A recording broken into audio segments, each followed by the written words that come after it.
He kissed me before the hangman came. The outlaw's last morning in Red Canyon. By whisper of the past, be kind always. The first bell rang just before dawn. Low, heavy, echoing through the canyon like a ghost calling home.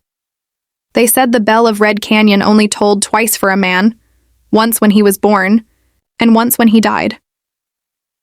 This morning, it tolled for Eli Ryder, and I was there to hear it.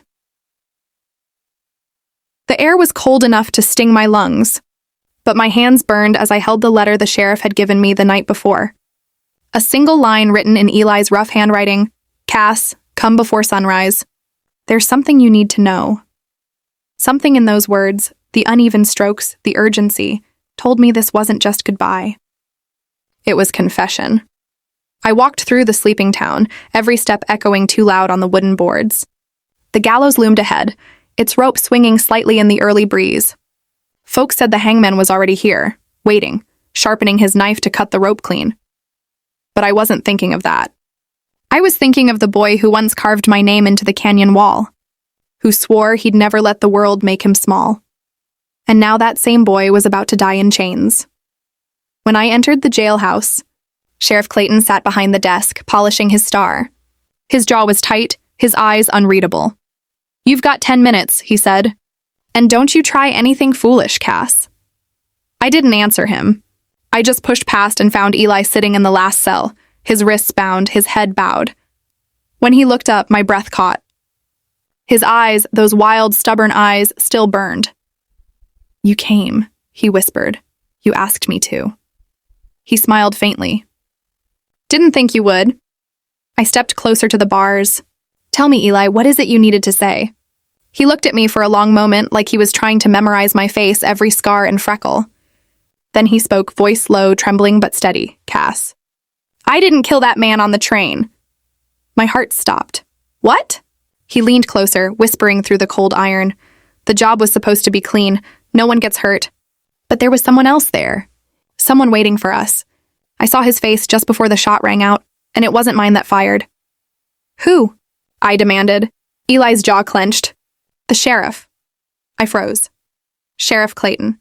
The same man who'd brought him in, who'd stood at the trial and sworn he'd seen Eli shoot first. "That's impossible," I whispered, though part of me already knew it wasn't. Eli shook his head. "He set me up, Cass. The bounty on my head was his ticket out of here. He needed a story, an outlaw, a killer. So he made me one." My pulse hammered so loud I could barely hear myself speak. "Then tell them. Tell the judge." He laughed softly, bitterly. "You think anyone listens to a man like me? My word against the sheriff's? That noose was waiting for me the second I was born." Tears burned my eyes. "Then what do you want me to do?" He stared at me, something fierce and final in his gaze. "I want you to run. Leave Red Canyon. Forget this place before it swallows you too." "I can't." "You have to." I shook my head, my voice breaking.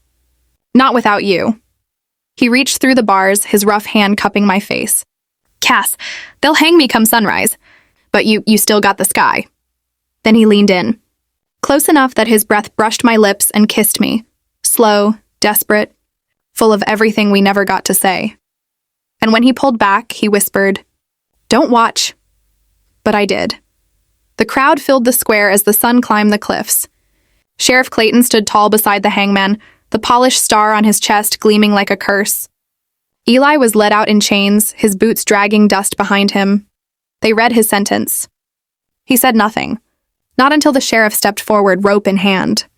Then Eli looked straight at me and smiled. "Tell them the truth, Cass," he called. "The canyon keeps its secrets, but it don't keep 'em forever." Before anyone could move, the hangman slipped the rope around his neck.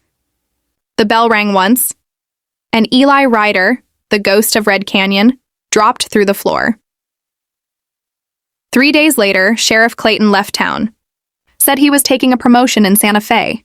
But before he rode off, I found a blood-stained badge behind the jailhouse, and beneath it, a half-burned letter in Eli's handwriting. It read, "If you're reading this, Cass, I reckon I didn't make it. But the sheriff won't sleep easy. There's proof, in the canyon where we carved our names. Dig beneath the rock. You'll know the rest." I did as he said. And there, under the initials E+C, I found a small box. Inside were papers, maps, receipts, a signed confession from a railroad guard. Every line pointed to one truth. Sheriff Clayton had planned the robbery, killed his own man, and blamed Eli. I felt the earth tilt beneath me. The outlaw had been innocent all along. I took the papers to the judge myself. It took months, maybe years, for justice to come. But when it did, Red Canyon changed. The gallows were torn down. The sheriff's star was buried beside the man he condemned. And me?